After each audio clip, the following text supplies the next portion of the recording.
Hey there. Welcome to the adventures of Sul'y the Stable Boy. We have considered the story of Christmas and thought creatively about some of the other attendees of that Christmas story. So join us as we consider Sul'y and his friends and their look at Christmas. Come on, out of here. Let's go. Come on, out. Out to the fields. Come on, out of here. Out of here. Come on, out of the fields. Out to the fields. Yep. Okay. That should clear it.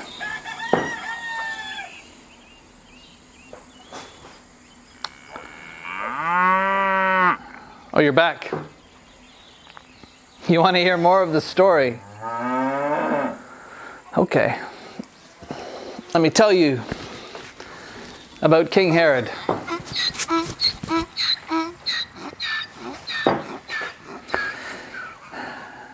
It's not always safe to tell this story.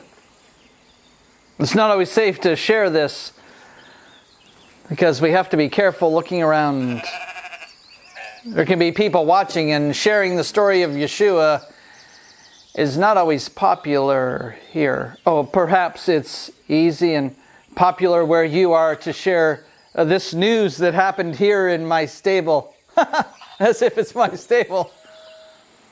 It's at least innkeeper Isha's stable. Or you could say it's the official rulers of Bethlehem and Jerusalem. You could say it's King Herod's stable. I guess you could say it's emperor's stable.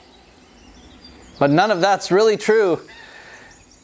It's his stable. As I am his servant, just as Miriam said, I am the Lord's servant. May his will be fulfilled. That's what started this whole story. But it's not always been a safe story. You see, here in Bethlehem, there have been many overlords. There have been many tyrants, many emperors.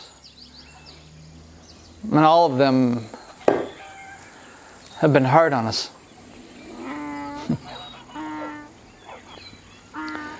When I was just young, wasn't even 7, when another Roman conquest came through, it killed my family. Killed Benjamin's family, except for he and his sister. I came in to be cared for by Isha and began to work here in this stable.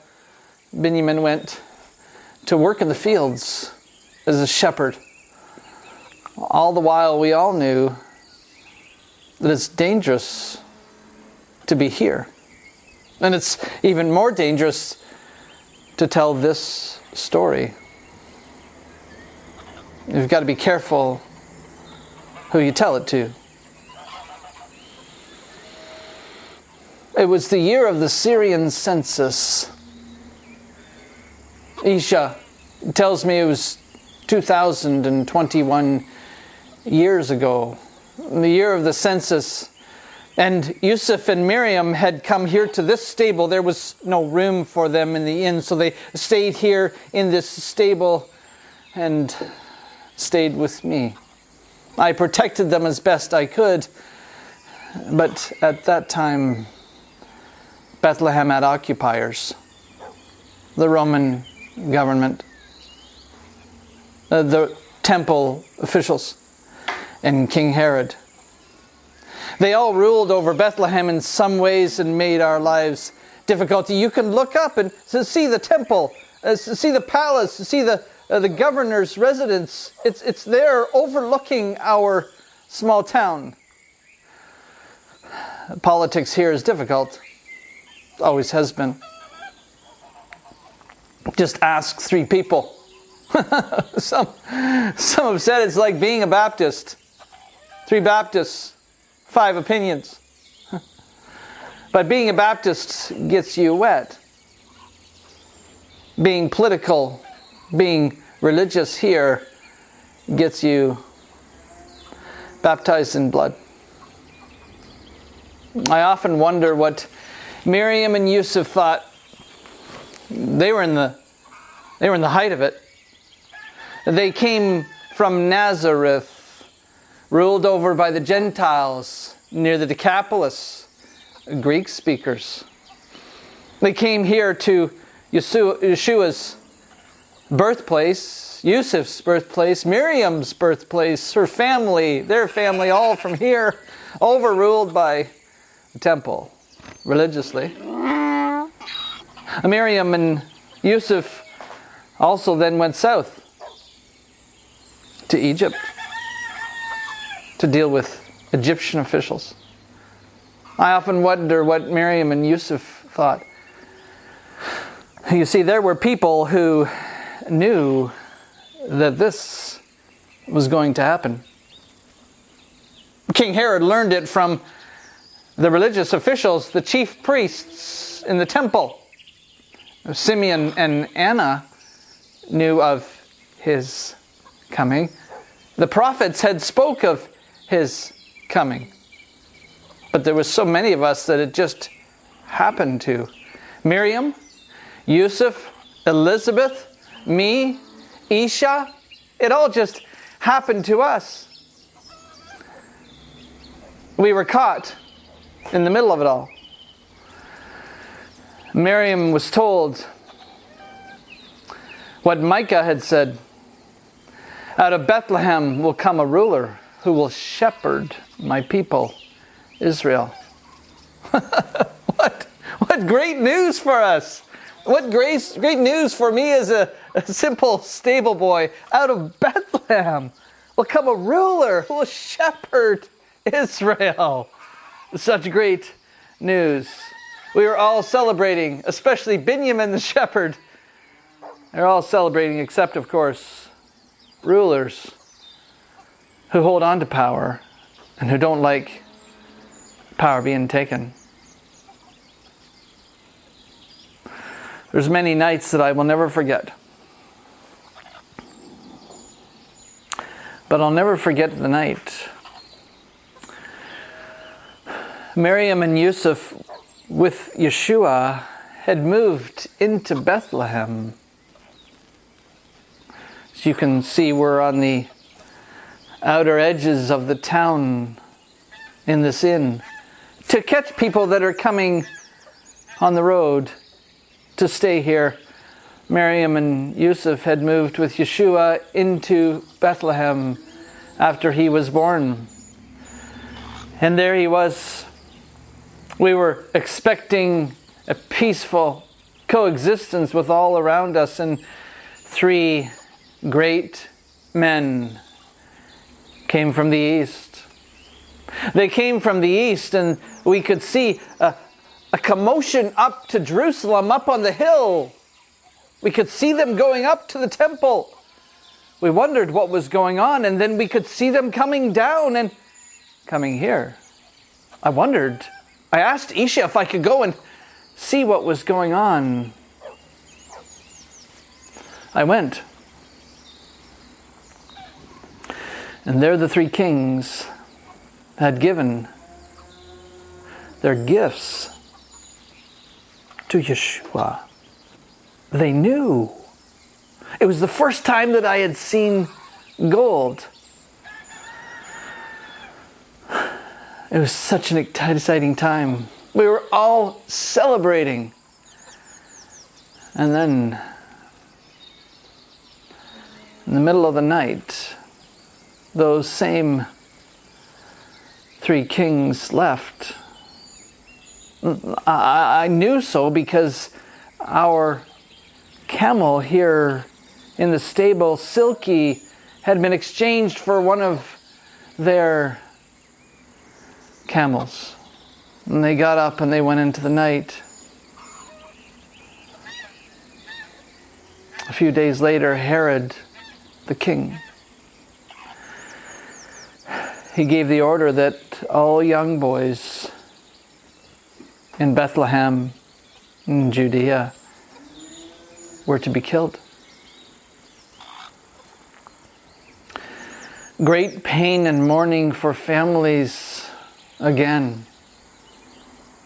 And what prophet Jeremiah wrote had come true. A voice is heard in Ramah, weeping and great mourning. Rachel weeping over her children, for they are no more. Rachel's tomb is right there. The town of Bethlehem. We were all in great mourning and great pain.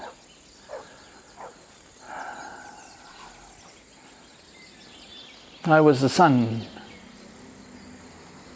who lost his parents and his family. It reminded me of that event when mothers and fathers lost their children under Herod's tyranny. But he didn't kill Yeshua. And 33 years later, Yeshua rode a donkey as a coming king into the city of Jerusalem. Benjamin was there. He had been taking the lambs up for Passover that year. He was there and he saw Yeshua coming down the hill into the Kidron Valley and back up towards the Temple Mount. Benjamin saw it.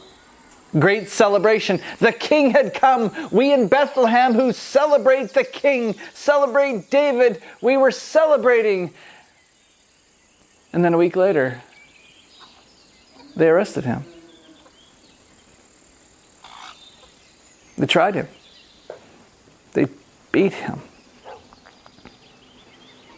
And they killed him. And you know that wasn't the end of the story.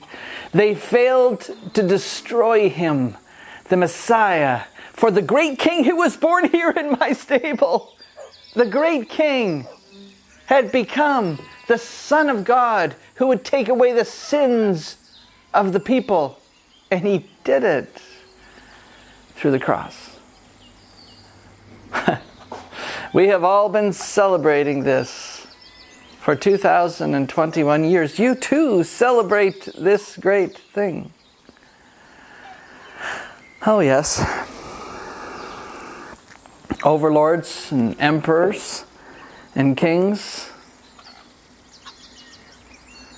they continue to rule many times without justice.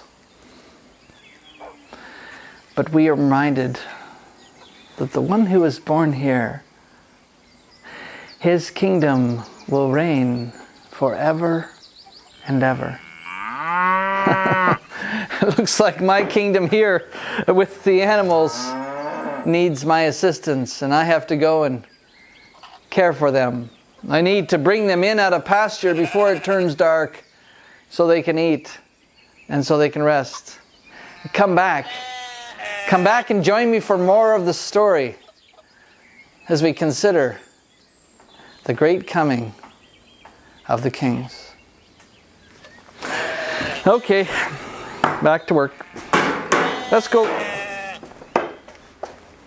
We hope that you've enjoyed this story of Sul'y's as we reflected upon Christmas.